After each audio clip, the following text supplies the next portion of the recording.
It's Thursday, November 6th. I'm Adam Walsh, and this is The Signal.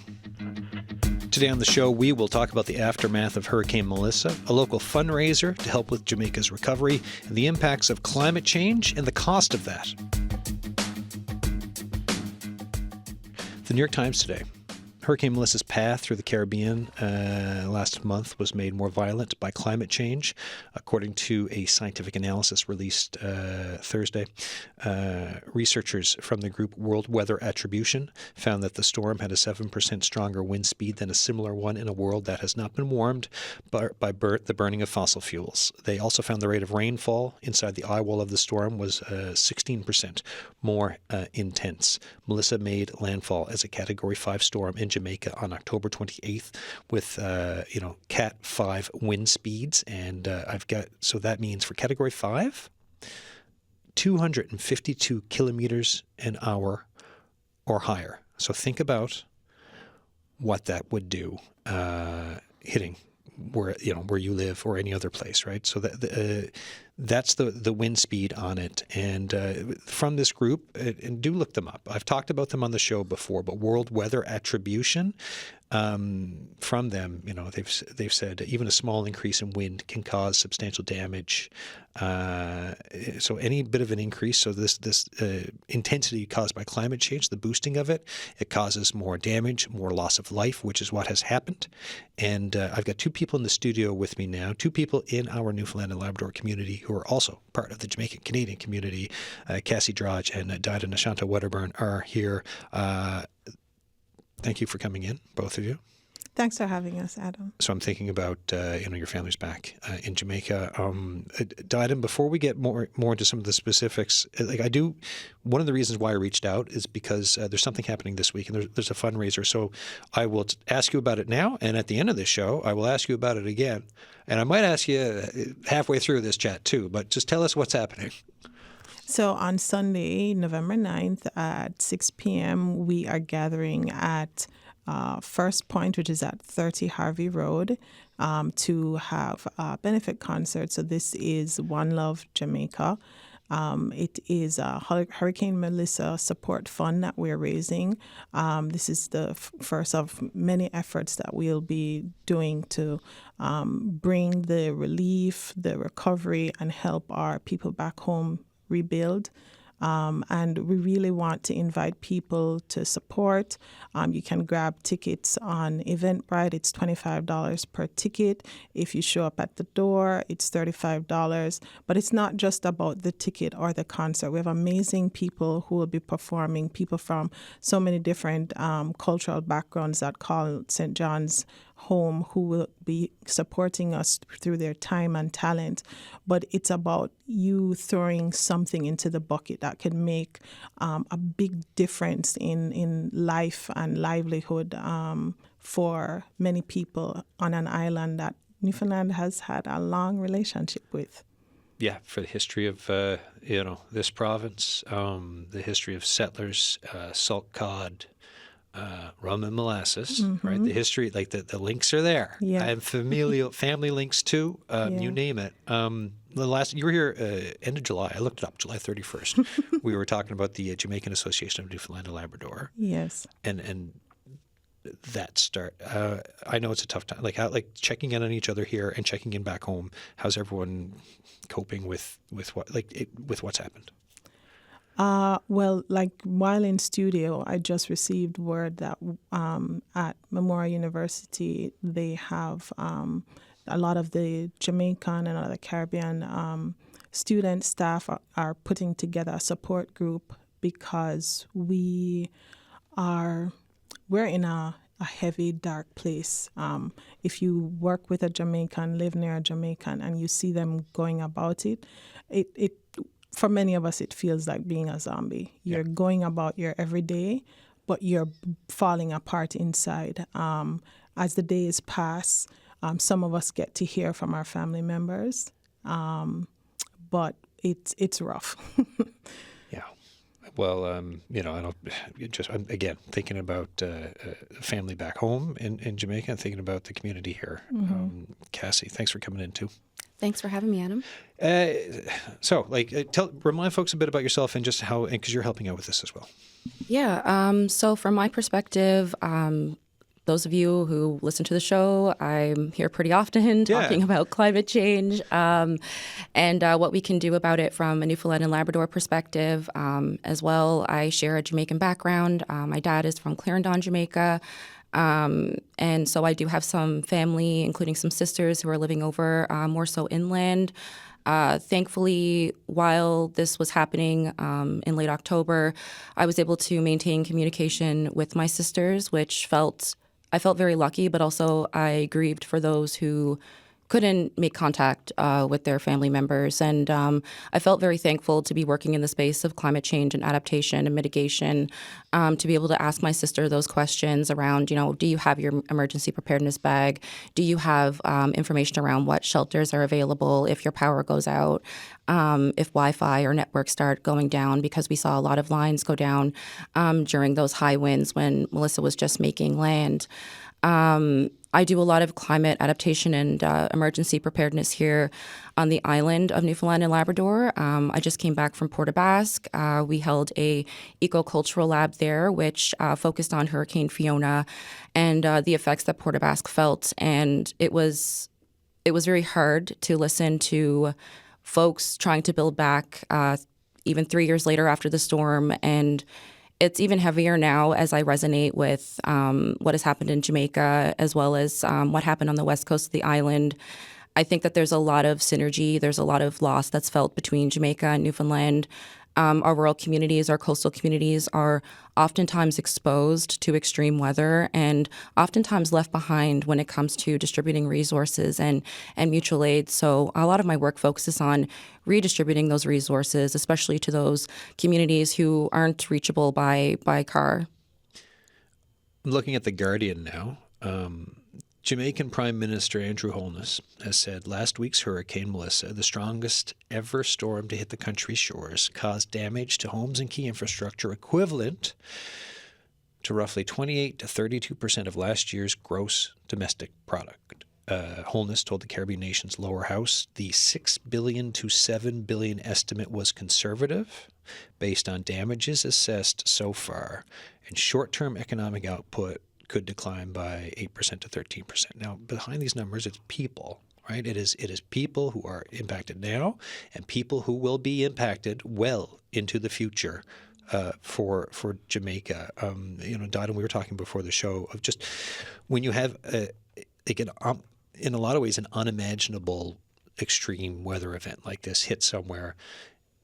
Folks are still from community to community, the damage is still being assessed, right? Mm-hmm. Days later. So, and Kassi, like you said, oftentimes when we talk about a natural disaster or something, everyone's like, well, you need a bag for 72 hours, right? You need to be able to have your water and whatever else, because if people are trying to find you, 72 hours can typically be an amount of time before help can come in. We're beyond 72 hours for Jamaica right now, and we're still finding out the extent of the damage, right? Absolutely. I think that when we start talking about relief and long-term efforts to sustain a quality of life for any community that has experienced a natural disaster, we need to start looking at how communities are receiving benefits, whether they're receiving them from grassroots organizations, from standard organizations such as Red Cross, what exactly is being offered, what's missing. Didan talked a little bit about, before we went on air, some of the videos that are being circulated around social media and other parts of the internet. And you can see that shelters are being, they're holding up as best they can, but they've been decimated by landfall of Hurricane Melissa. You have seniors sleeping in chairs. You have folks who are using tables as beds. And you have organizations like Red Cross doing their very best to get to these parishes and rural communities, but with so much need, as well as so much grief and loss compared to what's being offered, it's clear that the diaspora and folks who are part of the broader community of Canada really need to step in and really support organizations like the Jamaican Canadian Association of Newfoundland and Labrador. 72 hours, I think, is still a generally good frame to have. Like, it's a good frame of mind. Have your bag packed. Oh yeah, no, but have it packed, have it packed. But we're seeing, just comparably to the intensity of the storm, we're seeing way longer lasting effects of hurricanes and other severe storms. And just lastly, I know that the west coast of the island here just suffered, as well as central, a lot from our recent weather bomb. And, if we think about 2 or 3 days from now, the fish plant is not going to be rebuilt. So just imagine that 10 times over in Jamaica and how Jamaicans are feeling right now. Yeah, and it's folks who are, whether it's the Southern Avalon, whether it's Jamaica, there are people hurting. Absolutely. Jessica Edwards is on the line, church pastor in Corner Brook. Hi, Jessica, or I should say, Pastor Edwards, how you doing? Hi, I'm doing well. Thank you so much. Thank you. So I'm just wondering,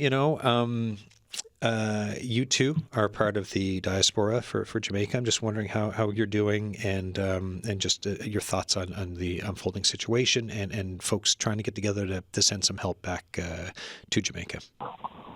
Yes, I'm actually doing well, mainly because my family, they're okay. I was actually just talking to my mom this morning, but I'm also heartbroken to what's happening out there and how other people are affected by this, and it's really hard not being able to physically be there and help out.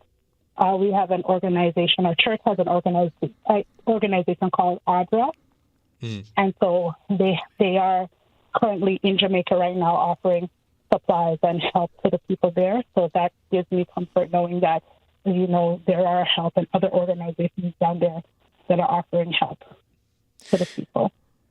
Yeah, and then looking ahead, so there's help now. What are your thoughts for just like the length of time? Because there's the initial emergency help, and then there's the figuring out how to, from cleanup to dig out to trying to get things functioning again. What are your thoughts on just the length of time around that from what you've heard so far? Oh, definitely. I was really hopeful that we would have more manpower in Jamaica sooner to help, especially with the clearing of the roads and helping people with the damages of their homes. But we definitely need more help than what we have right now, and it will take a long time for Jamaica to get back to what we were before. The areas that are damaged, we're not even able to see it on the news, but there are a lot of people who have lost everything, and it's going to take, if we do not get immediate help right now, it will take Jamaica a very long time to repair all the damage that's been done. And it's only with everyone coming together and offering a helping hand that we're going to get through it. So we're not able to do it alone. And so we are calling on everyone to really, try to donate to the nearest place that is offering donations. And to, if you are able to send resources, please do, because a lot of people are suffering, and it will take a long time for us to get back to where we need to be. And without the help, it may be a couple of years. Yeah. Pastor Edwards, anything else before I let you go? I just want to ask everyone to please take this situation seriously. It is heartbreaking to see our people suffering. There are a lot of people who are sick, who are homeless right now, or sleeping on the streets. And if you're not able to give a helping hand, or if you're not able to make a donation to say a prayer, that will go a long way, because our people, we need the support. And thank you for giving me the opportunity to share. Pastor Edwards, thank you so much for coming on the show and just talking about your family experience, your connections, and your thoughts on the matter. Yes, thank you so much. A little bit ago, we mentioned about that the GDP, the 1/3 the GDP for Jamaica for damage. Kassi, and I know you can talk about this, but I wanted to mention too about oftentimes we hear about these funds, right? So there's things called like the global north, right? It kind of like developed, so Canada, United States, Europe. And then they talk about the global south, which tends to be developing nations, which are also, and the same as like indigenous communities around the world, are on the front lines of climate change and are bearing more of the brunt from climate charged extreme weather. So there's a couple of funds, right? Like there's an adaptation fund through the UN and pledges that have been brought out. And just to let people know kind of like where these pledges stand, like in total for 2024, the adaptation fund to adapt, to be ready to help. So what we're like adaptation. You heard that piece a little while ago with Ariana Kellen. So care homes, you bring in AC, that's adaptation. Making buildings be able to resist, that's like a big storm, that's adaptation. So the fund, as of 2024, is $1.7 billion. That's from 26 countries. And there's a loss and damage fund too, which so this is when damage happens, often in the global south. That, as of March 2025, that fund from 27 countries, $768 million. And to go back to that article from The Guardian on losses in Jamaica, estimated $6 billion to $7 billion. So we can see there's just a bit of a difference. Incredible difference. It's not a great positive difference compared to the help versus the loss. And when we think about it from a scale basis, I mean, Jamaica is a very small but impactful island. And when we talk about recovery efforts, when we talk about adapting to storms, we also cannot forget that we need to mitigate these storms as well. So while we build up the infrastructure, the breakwaters, the strong buildings, while we build up those ACs, those warming centers, we also need to think about being able to slow down and stop the contribution to climate change, to rising temperatures. And it's been said on this show many times before, as well as in other spaces, that our relationship when it comes to Canada, our relationship with the fossil fuel industry and how much we depend on fossil fuel products continues to contribute to rising global temperatures. And when we see these rising global temperatures, we also see a kick up in storms like Melissa, like Fiona, like the weather bomb that we just experienced. So if we're not contributing the same amount of money to mitigate these effects by being able to redirect ourselves into different industries like solar, wind, anything but oil and gas, we're going to continue to see an increase in loss. I don't think that we're ever going to be able to match the loss that's being experienced by the severe storms. I think we need to be able to match the loss with mitigation. I think we need to be able to give communities the tools that they need to be able to work in industries that are climate resilient. And I also know, just to give numbers out there, comparatively, the average Canadian expends around 15 to 20 tons of carbon, while the average Jamaican spends about 2 tons per person. So when we talk about dependency on oil and gas and the products that are related to that, we really need to reflect as a country, maybe not individually, about what we're investing in, what we're working in, and how that affects us and our communities, whether it's a coastal community or inland. We're seeing storm surges. A lot of people's backyards are becoming oceans now. And if you're living inland, you're seeing a lot of disruption in hunting. We're not getting a lot of caribou. We're not getting the same moose population as what we've seen before, as well as the wildfires. So I think that although I think sometimes we say, it's a South problem. The climate change is something that the global South has to deal with. The global North isn't necessarily feeling the effects. Well, I think we are, and I don't think that's something that needs convincing. I also don't think that we need to really think about how much money gets put into adaptation without thinking about mitigation as well.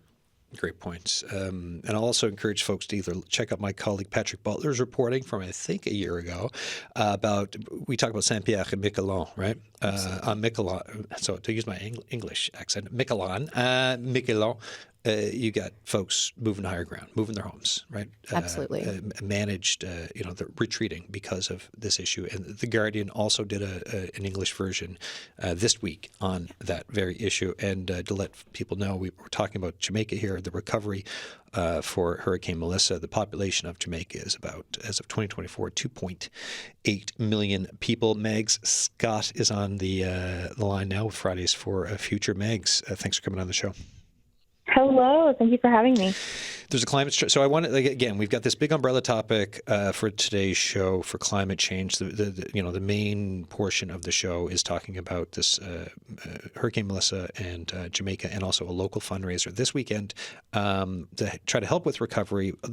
I got in touch with you because I know there's also a climate strike happening next week, and you folks will be back on when we do Climate Week on the Signal in a couple of weeks. But I just wanted to say, what details do you have for the climate strike? Yeah, so the climate strike is going to be Friday, November 14th at 12 p.m. at the Confederation Building. It's not going to be a march. It's going to be a rally at Confederation Building, so we'll meet there. We're really focusing on calling out the Conservative government, considering Tony Wakeham decided to say that there was no link between NL wildfires and the oil industry during his campaign. And we want to call out on that is untrue. And we know that that's untrue. The fact that we have increased hurricanes, as we're talking about with Hurricane Fiona, and increased climate catastrophes. We know that that's linked to climate change, and we know that climate change is linked to oil and gas industry. And saying that there's no link between the two is unfounded. And just your overall thoughts on when you're with a group like Fridays for Future, and you're trying to, you're activists, you're trying to reach out to folks to connect on understanding around climate realities. When you see something like Hurricane Melissa, where do your thoughts go? My thoughts automatically go back to when I was home in 2022 during Hurricane Fiona. I'm from Port aux Basques, so every time I see a big storm, I think about the destruction that my hometown faced and the fact that buildings are still being torn down to this day. I just went home for a visit, actually to chat with some people about Hurricane Fiona. And houses near me were still just being torn down the day I got home. So the whole town is still changing every day, and it's really hard to see the impact still impacting the entire town. So it's hitting close to home still, and I mean, we saw it with the severe weather we had this week. Meg Scott, thanks for taking time to come on the show again. Thank you so much.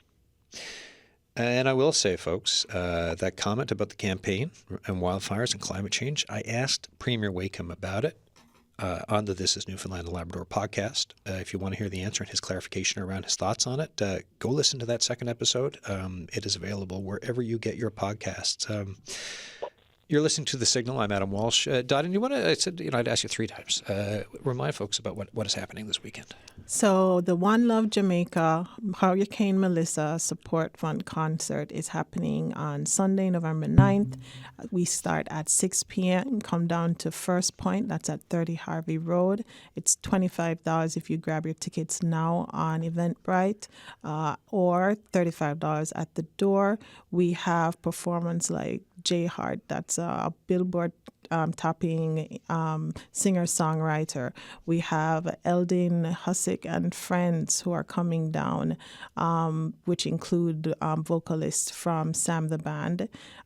We have DJ Blanco, who is pretty popular downtown. Oh, yeah. Even old Adam Walsh knows this name, right? It's reached my old age over here. We even have other Jamaican artists like Storm. We have Nigerians and Filipinos and Nepali community members who are all coming on together to ensure that we feel their support and they're sharing their time and talent. I know it's a concert, so it's a bittersweet kind of event because we are there because our hearts are broken. And even listening to Meg talk, I'm now thinking if we are still trying to clean up Port aux Basques today in 2025, then what's going to happen with Jamaica? We really need everyone to get on board and support. Even if you can't make it, I've had a number of people say, Darren, I can't make it to the concert, but I'm buying my ticket because I want to make a difference. Some people slip in the airport last night. Someone slipped cash into my hand and said, I won't be there, but this is towards the fund. So do what you can. We've had a lot of local business owners who have come on board from also Kent's, from the Party City, Sun Sushi. A number of different places have come on board to support us, and we appreciate them. Peter Mathiodakis from Peter's Pizza, so many different people.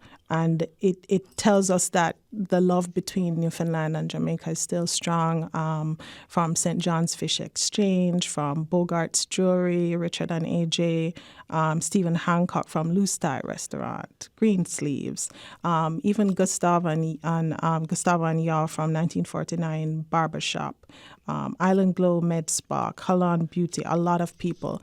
They are donating items, whether goods or services, gift cards, gift certificates, from their companies so that we can auction these through our silent auction. So you benefit so many ways by supporting, and all the funds go towards relief efforts in Jamaica. You mentioned Eldon Husick there. Eldon's on the line now. Eldon, how you doing? Hello, how are you doing? I'm fine, thank you. All right, tell folks about the music you're going to be playing this weekend. We are going to be playing music that is exactly what my friend said, bittersweet. And I think that's the best way to describe this event. You know, in Chinese language, there's a sign that says, you know, a trouble also means an opportunity. And I think that throughout our history, we've seen that every time when there's trouble brewing, there's an opportunity for the community to get together and to do something meaningful. Yes, it's bittersweet, but the final taste is always amazing. I need to get you on the show more often. I need to just have Eldon on the show talking Absolutely. all the time. When I got in touch with you yesterday, I asked you about the hurricane and climate change and the world we're in, and I'm just wondering just your thoughts on that as we move into this, as you phrase it, right, bittersweet, a mixed bag of emotions for an event this weekend.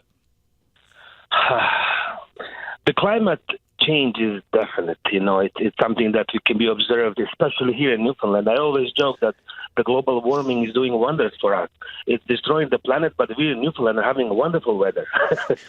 Finally, you know, after all these years of snow and everything, we're like enjoying it, and you can see it everywhere. And I think it gives us a chance to look at what's happening around us. And I think that there is always a way out if we all pull our heads together, and that's exactly what this event is about, by putting the whole community together to come up with a way to make a solution. I'll use another example. I spent 1/3 of my life in South Korea. In 1953, South Korea came out of the war, and their president said, we're going to build an 8-lane highway. At that time, there was no cars in South Korea. There was no need for roads. Now, those 8 lanes are not enough.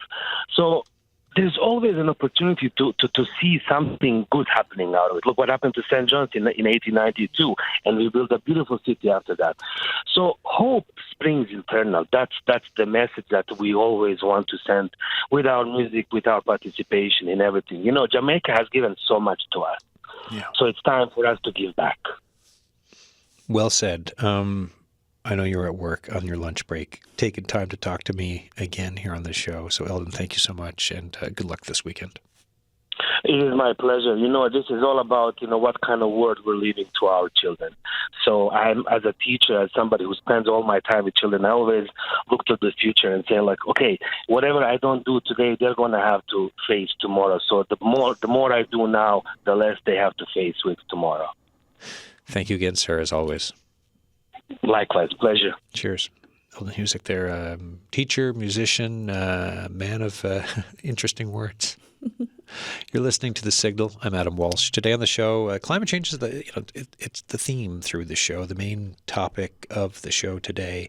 We're talking about, One Love Jamaica, Hurricane Melissa support concert coming up this weekend. We're talking about local efforts to help with the recovery around Hurricane Melissa, the damage done to Jamaica and how folks are responding.